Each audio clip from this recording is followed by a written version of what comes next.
ओम नमः सिद्धेभ्य। सबको मेरा सादर जय जय। आज 14 सितंबर हिंदी दिवस के उपलक्ष्य में मैं आपको हिंदी भाषा की विकास यात्रा मतलब हिंदी किस प्रकार शुरुआत से आई उसके बारे में बताऊंगा।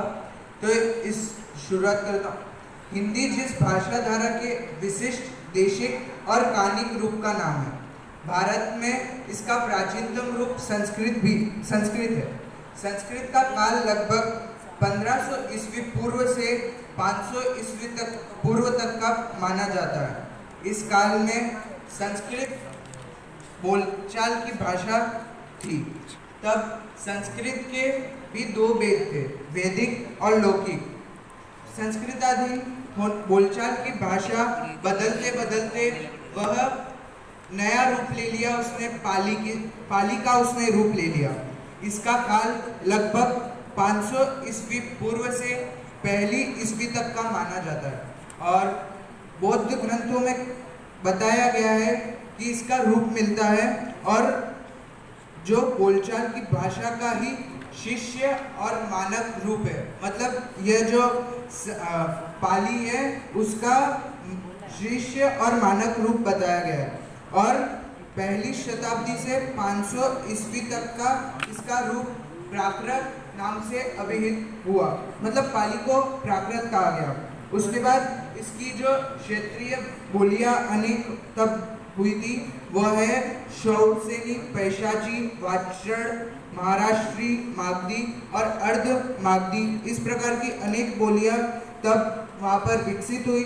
उसके बाद क्षेत्रीय अपभ्रंशों का भी विकास हुआ और इसमें जो अपभ्रंश भाषा है उसका काल लगभग 500 ईस्वी से 1000 ईस्वी तक का है और उसके बाद हिंदी भाषा का विकास हुआ और वह हिंदी भाषा का विकास की भाषा है जो बोलियां रही है वह है अपभ्रंश, शौरसेनी, मागधी और अर्धमागधी।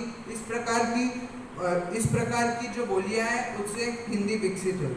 अब अपने देश में जब 14 सितंबर 1949 में जब यह हिंदी को राष्ट्रभाषा के रूप में मान्यता मिली तब हिंदी पूरे राष्ट्र में न बोली जाती थी, सिर्फ बोली जाती थी हिमाचल प्रदेश, पंजाब का कुछ हिस्सा और राजस्थान और मध्य प्रदेश।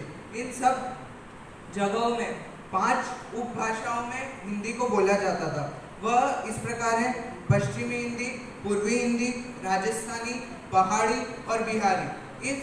इस 5 उपभाषाओं में यह हिंदी को बोला जाता था और उसके बाद 14 सितंबर 1949 में हिंदी को हमारी राष्ट्रभाषा घोषित कर दिया था।